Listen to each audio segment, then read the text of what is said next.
a podcast by Vision Point Marketing.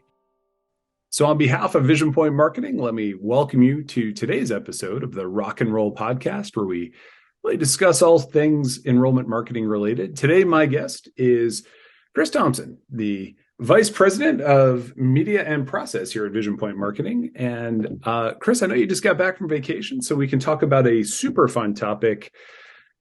Spam leads. Spam leads. Right, exactly.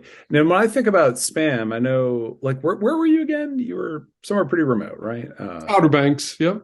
Outer Banks in North Carolina. Okay, and which part of the Outer Banks?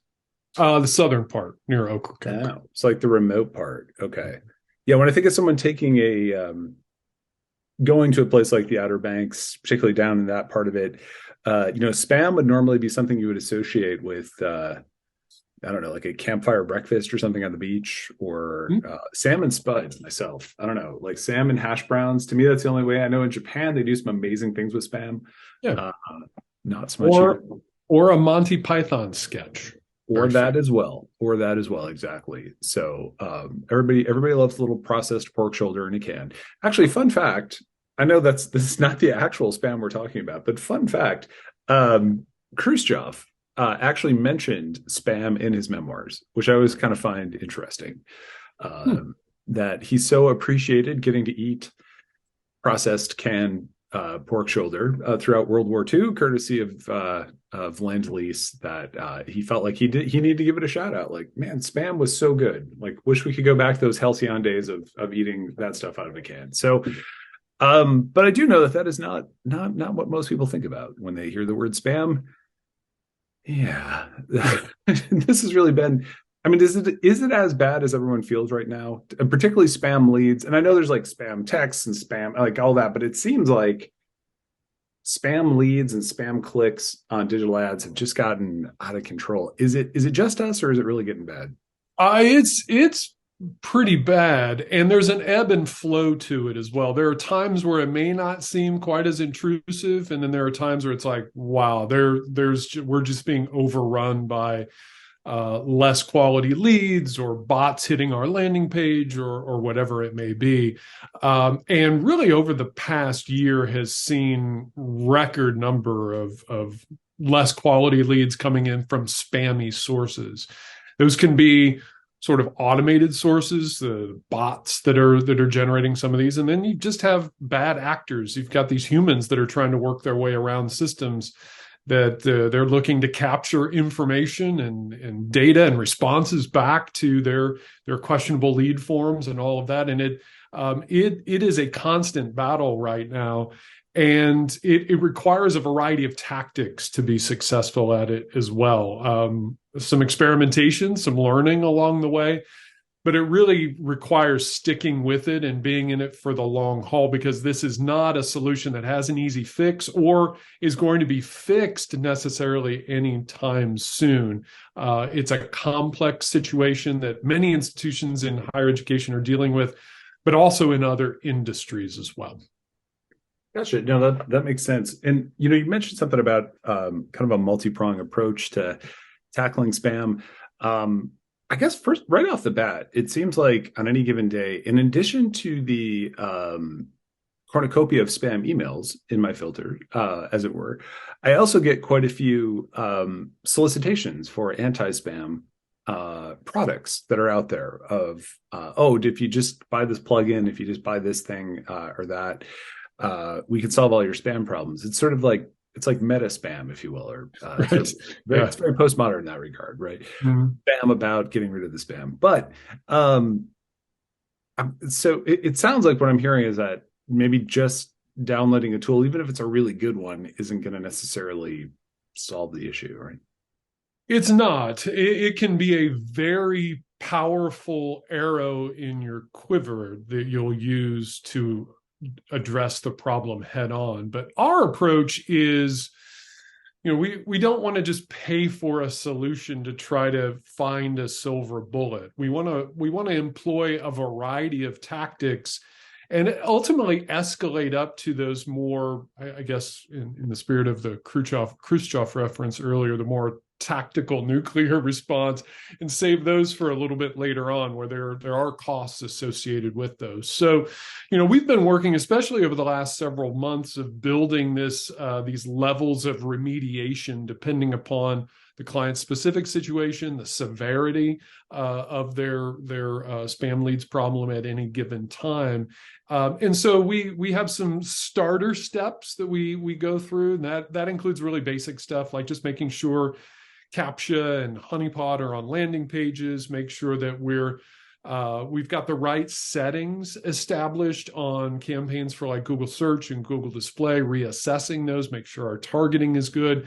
Looking at different offerings like Performance Max from Google, for example. When Performance Max rolled out, when Google rolled that out about a year ago, that's when we really saw a pretty big uptick in the amount of spam leads coming in. Performance Max is a sort of a combination of different platforms all within the Google umbrella that allows advertisers to run a similar message across YouTube and Gmail and search and display, sort of an entry level, get into as many channels as possible. Very appealing for some institutions that may have smaller budgets, but as Performance Max rolled out, it wasn't quite as maybe secure in terms of being able to filter out where these individuals are able to see your ads. And so we saw a lot of issues early on with Performance Max, but we want to look at platforms. We want to look at settings in platforms. And then once the amount of spam leads is in excess of a certain threshold, that's when we start deploying or considering deploying the more robust remediation efforts. One tool that we use, one paid tool, is called ClickCease. This segment is not sponsored by ClickCease, but it's been an effective tool we've been using for some of our advertisers, not all, some of our advertisers where their spam leads issue is so prevalent, and it really goes well in excess of industry benchmarks in terms of number of spam leads. About 17 or 18% is the higher education benchmark right now for I guess a range of tolerance for spam leads. Anything above that is beginning to be in excess of what the industry is seeing. And that's where we begin looking at more paid efforts like ClickCease. And you can check out our blog post about this as well, where you can see some of the functions that ClickCease has that brings to bear. It's a very effective tool because it allows us to plug directly into ad platforms like Google and Facebook to plug this tool in, and then different levels, different settings that we can deploy depending on how aggressive or maybe how just monitoring of a situation we want to deploy. So we've tested a variety of tools, and ClickCease is one of the ones that we deploy for our more, I guess, accelerated sort of spam lead issues that we're dealing with right now. Well, since we've given ClickCease a free mention, I just want to say I always feel like, just to balance it out, their name always sounds like a Pokemon to me a little bit. Right? Like, we found the ClickCease yet? Like, oh, I did, that kind of thing. But no, that's great stuff. And one of the things that you said that I thought was interesting was within the tolerable limits of spam. And I think that is a really important point for higher ed marketers to keep in mind that. And I think everybody knows this, that there will always be a certain amount of spam, but I also feel like, and correct me if I'm wrong, you can overdo it with the anti-spam stuff, right? Like we don't want to be paying for clicks we shouldn't be paying for. Absolutely not. Marketing budgets are precious. We don't want to be eroding that. We also don't want to be getting leads that aren't really leads, but there's also a danger in there, right? I mean, there is. You can actually, there are some settings on tools like ClickCease that you can get very aggressive. You can begin blocking VPN traffic, for example. So those virtual networks, they're continuing to increase in prevalence, the amount of people that are using them for a variety of different reasons. But there are settings where you can say, I don't want anyone visiting that is using a VPN. And younger generations, that's a little more common that they use VPN. So in higher education, you don't want to cut your nose to spite your face necessarily to say, I don't want any VPN traffic at all, unless your problem is so egregious. And that's why we've spent time really cultivating and implementing these levels of remediation. Because there are some situations you're like, okay, this is way way too much. It's taking way too much time from our admissions team to follow up with, if 45% of our leads coming in are spam or questionable. We need to take at least a more aggressive stance in the short term.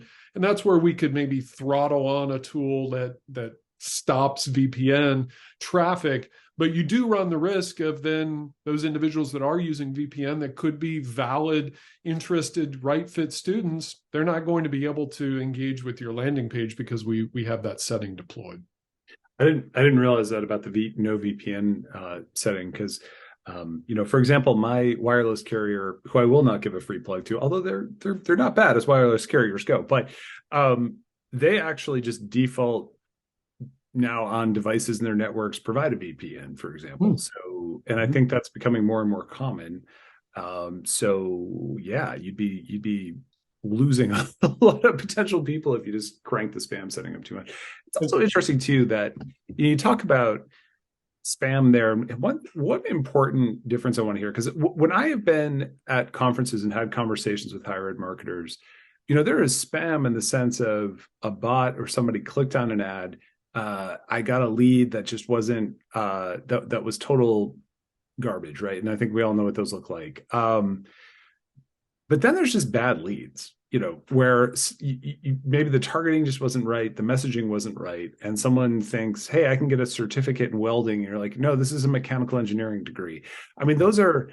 I think it's important to say, like, that's not spam. That's just a bad. That's just a problem in your funnel somewhere.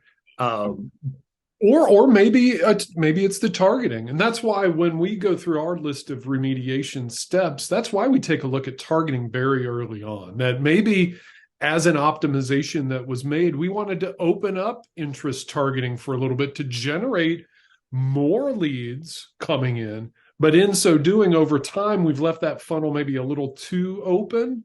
Mm-hmm. Now we're not bringing in the right caliber of leads at any given moment. So that's why we're constantly optimizing our campaigns, and why one of the first steps is we look at those settings, right? So where have we adjusted targeting over time, and is it the right targeting setting for this institution at this moment in their enrollment cycle? Maybe we do need to throttle that back, because at some point, maybe we do need to open it up again as well. So there are those entry-level settings that we take a look at and make sure we're aligned with our client that, we did open it up in the past, so maybe let's throttle back. And as a result, you're going to see fewer overall leads coming in. But maybe it's a higher quality lead. Some channels like LinkedIn are really good at that. They don't have a quantity necessarily. They focus on quality. So your cost per will be a little bit higher. But if you're closing them, that's the name of the game. But it's funny you say that about Performance Max and how that has caused some issues.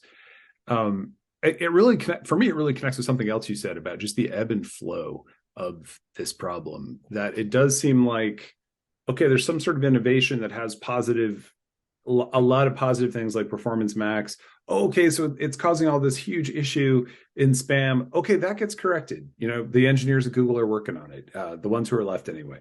All those people at the various platforms are working on these things. We're figuring out tactics and tricks. Third-party providers are coming up with better tools to help us. And then the spammers figure this out. And then they find the next kind of, and then or there's a new innovation, there's a new approach, a new channel, and then we ride that wave again. It is an ebb and flow. And, let's not forget Google, Facebook, these platforms made their money, continue to make their money through advertising. So they're going to find ways to make sure that people still believe in the quality of the ad that's on these platforms. So I have confidence that Google will continue to try to figure it out and will deploy new technology, new solutions, new targeting capabilities. As a Google Premier Partner, we'll have first access to those, and our clients will get the benefit of those as well. But these platforms are making money on advertising, and so they are naturally incented to make sure that people still believe in the viability and the quality of the advertising that they're running. So they're going to be working to solve this issue as well. That makes total sense. I read an interview a while back with a former senior executive at Google. And, he was talking about just all the controversies around privacy and all these other areas that tech companies and social media companies have been facing. And his point was much along the same lines, that ultimately we can't, as platforms, we don't want this thing to get too broken, because it's what they do is so complex and really relies on the trust that if we make these investments in these platforms, the return that we will see on those investments will justify it, and so forth. So yeah, I'm with you. I do have faith that they will, but it is interesting how we get these, it's like sunspot cycles, right? Like solar wind or whatever. Like we get these cycles like, oh, there they all are. And actually, speaking of kind of the downsizing of some of these platforms, I made kind of a light joke of it, but have we seen increases in spam because of cutback? I'm thinking of Twitter, for example. Now, we did advise most of our clients to pause their Twitter advertising. That's been the case now for about 6 months for a whole variety of reasons. But does there seem to be some sort of correlation, would you say, between how many people they have at the switch, as it were, and the spam problem? Yeah, it's an interesting question, Dana. And, I think the short answer is I'm sure there is an impact, because if you have fewer engineers to solve the problems, it's going to take longer to actually solve those problems. But I think that the uptick, this sunspot cycle that we've been in, started long before this round of layoffs. Interestingly enough, just kind of some real-time information, over the past week or two, things seem to be subsiding again. We seem to be moving back towards a bit of a quieter period. Now, that may just be a week or two, and then things pop right back up again. So I don't know if there is a direct link between spammers and bad actors trying to take advantage of fewer engineering personnel of the platforms. But I do think that it will take longer for Google and Facebook and others to have a solution in the platform that is going to work as the sole solution in most situations. Even when they do that, though, there are going to be situations where institutions just have so many potential leads coming in. They're still going to need a tool like ClickSees, for example. They will still need someone making sure that all the targeting settings are correct and up to date. They're still going to need those plugins on their landing pages to validate email addresses and phone numbers. Even if the individual may not want to provide that information, we still need to have validation there to, again, kind of cut out those bad actors. So I think that the platforms, Google, Facebook, others, it means there'll be a longer window, a longer period of time for them to have some solutions that we can just quickly plug and play. But we're also not going to wait for those organizations and companies to have those solutions for us. That's why we take this mix approach, different approaches on the landing page, whether that's a WordPress landing page or a Drupal landing page, different validation approaches, our own tactical campaign management, and then, of course, anti-spam tools like ClickSees and others. It takes this unified approach. And I think even when Google and Facebook find ways to get ahead of the spammers for a time, there's still going to be situations where we need all of these levels to make sure that we're staying one step ahead. That makes complete sense. It's interesting though. I'm hearing you talk about staying one step ahead and so forth. This is all very active imagery. I will say that. Mm-hmm. And I've heard some voices in the digital marketing space, not at Vision Point, I will say, but I have heard some voices in the digital marketing space just say, look, spam's just always going to be a thing. Platforms are doing the best they can. Deal with it, kind of thing. What's your thought to that attitude? Part of the reason why I'm at Vision Point, because we don't believe in that philosophy, right? And why our team of subject matter experts, our digital marketing specialists, are some of the best in the business, because they are the ones that know that I want to do what's right for the client. And even if this is something that's mostly outside of my control, I still want to take those active steps to try to make a difference. And look, Vision Point hasn't solved this issue, but I do feel like our remediation process, the steps we put in place, The steps we've taken for our clients that are dealing with it today, along with our prescription for clients that will be dealing with it tomorrow, sets them up for the best opportunity for success, irrespective of what the platforms are doing. So, I hear that as well, and I see their point of view. It's hard to stay in front of these things, and it's hard to try to control those things that are outside of your control. But that doesn't mean you shouldn't try. We're hired by our clients to manage their campaigns on their behalf as if we were part of the institution as well. So I want our team to do a fine job. They're doing a fine job with it. And I'm not saying mission accomplished, that we've won the battle, but I do feel like there's some battles we're winning right now. And I'm proud that we're able to do that for some of our clients right now. Gotcha. So as marketers, don't be saying, if you're a marketer listening to this, a higher ed marketer listening to this right now, don't take it's just spam.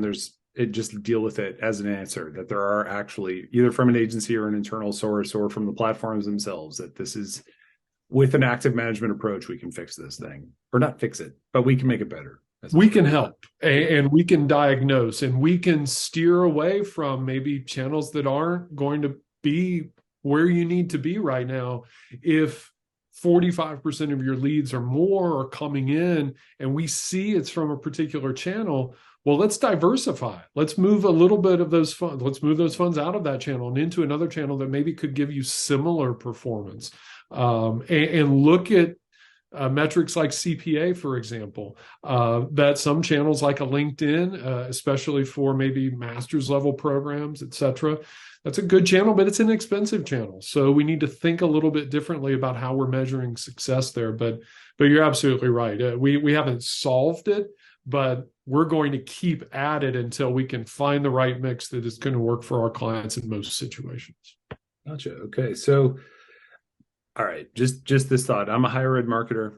Let's say I'm more or less on my own, and maybe I'm marketing as my full-time thing, right? A lot of the folks we work with, if you're at a grad school, community college, even some other situations, maybe you're both the marketing director and the admissions director, and all you know that this is a problem.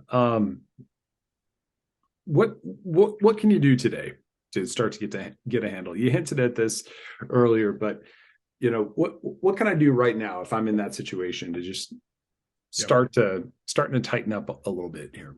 There are some baseline best practices that we would recommend. And for some of you listening, this may be, well, yeah, of course we've got that in place. For others, may not have that in place, or some of these prospective solutions. So, starting at your landing page, do you have CAPTCHA built in? Is there honeypot functionality through your CRM, for example, that will allow you to do some quick validation on the information that the user is trying to provide?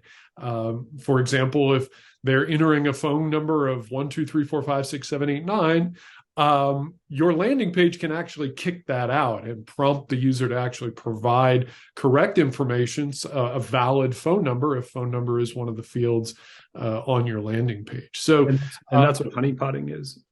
Well, honeypot is a term that's a variety of different tools and tactics, most of which the individual is not able to see. One good example of honeypot technique is on a form. You can have a piece of code that will have a box appear that if your website suspects that it's a bot that is coming to your landing page, the bot will see this field on a landing page on the form, and the bot will try to fill that field out.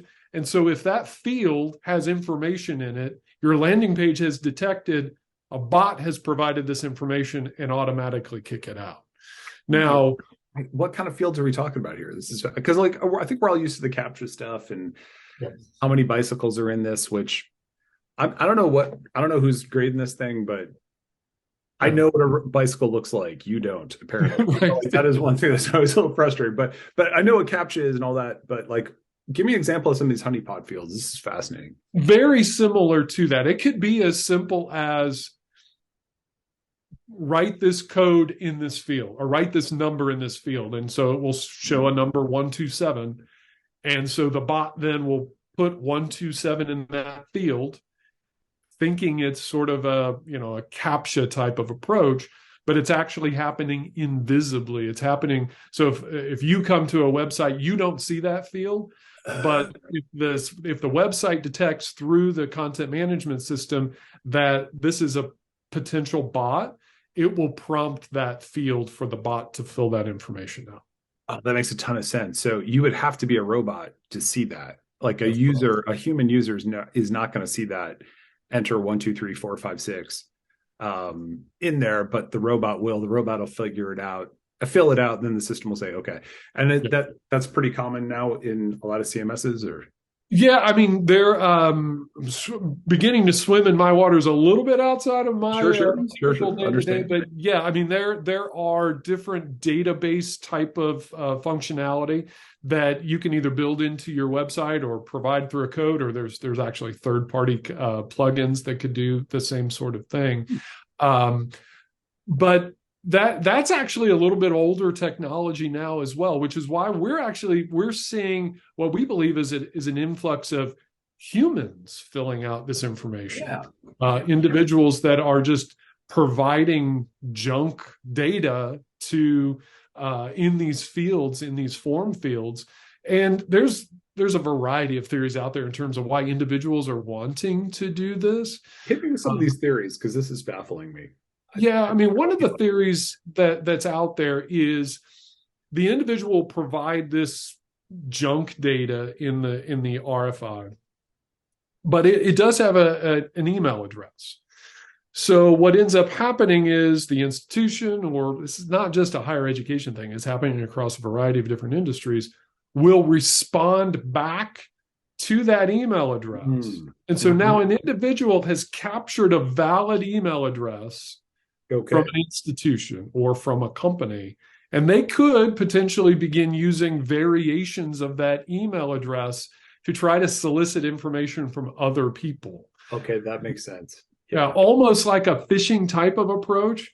Yep. But now they're getting this data back from these institutions they could potentially use for more nefarious purposes. Gotcha. Okay. I always wondered, because it does seem like a lot of these things were human entered, and it's like, what do you want to do with your one precious life? I just want to enter random data into random RFIs. But no, that makes a lot of sense. Okay. Yeah. So, there's a variety of different, I guess, reasons why individuals might want to do this. But this is also why you can't use techniques that are solely aimed at dissuading bot traffic. Because there are tools and techniques like CAPTCHA, like even the honeypot approach, that are really geared around more of the automated approach. Yep. But that's why plugins like email validation or phone number validation are also a critical component you would want to think about in terms of your landing page strategy, because those are things that can plug in directly to your content management system. There are some small costs associated with those, but that also helps filter that information out. If someone tries to provide a gibberish email address, the validation can help intercept that. It's not going to guarantee intercepting of all of them, because it's a constant battle. As soon as these platforms make an advancement in one area, the bad actors find a different way around it. So it's a constantly evolving approach. But some of the tools like plugins for validating email address, phone number, can be very helpful tools as well. And then finally, just your campaign settings. So in our blog post about this topic, we refer to some of the preliminary settings that we take a look at. So things like, do you have your search partners networks turned on? Is your display network turned on for your search campaigns? Is your targeting optimized? You always want to make sure that you're keeping up with the targeting. Look at your geo exclusions as well. One little thing, and next thing you know, you could be showing ads where you don't want to be showing those ads, not just in the United States, but certainly outside the United States as well. So you need to be looking at those geo exclusions and adding exclusions regularly. There are different websites that can provide information. Search Engine Land, for example, is a good good resource to find out some of the latest and greatest in terms of changes that maybe Google is rolling out to different options and different geography, targeting capabilities, and that sort of thing. So looking at tools and resources like Search Engine Land, or just checking with your agency if you do have one, is certainly viable. And then targeting, there's so many different variations with targeting, but looking at your settings where people are in an area versus interested in an area, you're going to get two different types of audiences there. So just be thinking about your targeting strategy. And these are really minor, very quick adjustments that can be made in Google in these examples, but these can be very helpful, low lift, high reward settings that you can take a look at that can begin to make a difference. And then if it's still an ongoing issue, you may need to look at more aggressive measures like a ClickCease, like VPN blocking. There's different bot blocking tools as well that can not only impact your paid media advertising in the traffic there, but also your organic and your direct. So there's a lot of different tools and resources out there. But starting with some of those basics, reassess after a couple of weeks to see if those changes have made an impact. Right now, we make changes and we're looking at about 10 days to see what sort of impact those changes have made, then reassess and escalate to another level of remediation, depending on what you see in that 10-day window. So it's not a immediate fix typically. You want to see some immediate results, but you also need to see, did my immediate result actually bear fruit over time as well? Because sometimes you can put these steps in place, see an improvement in a day or two, and then you're right back to it again. So you want to look at a bit of a longer window to make sure that you're finding some early success and those tactics are sticking as well. And it's not just at 10 days, everything looks good. Okay, let's brush our hands off. You need to continually reassess this, the quality of leads and the tactics you're using in your campaigns as well. That makes perfect sense. Well, any final thoughts on this, or it's optional, by the way, actually. Yeah, no, I appreciate that. Yeah, I mean, it's a long road. And sure. Again, we're finding success. I won't say early success because there's a lot of trial and error in the early days, a year or so ago. But recently we feel like we're finding some success, this combination of tactics. Don't give up hope. There's going to be good weeks and challenging weeks if you're dealing with spam lead issues right now, but there's a variety of tools and techniques that are at your disposal now and paid options to consider as well. But there's hope out there, and we're also happy to talk with our clients or prospective clients about their unique situation as well, because each one may be a little bit different. I love that. Always leave the situation with some hope, and it does sound like we've heard some hopeful things about what you can actually do about these spam situations in digital marketing as well. And Chris, I know you kept mentioning our Edu Insights blog article that outlines a lot of what you've spoken about here. That's available at our website, www.visionpointmarketing.com. Or you can shoot us an email, actually, just info@visionpointmarketing.com, just to make sure to include the marketing there, all one word. Anyway, Chriss Thompson, I really appreciate you coming and speaking with us today. My pleasure, Dana Cruikshank. All right, sir. Talk to you soon. All right. Thanks, bud.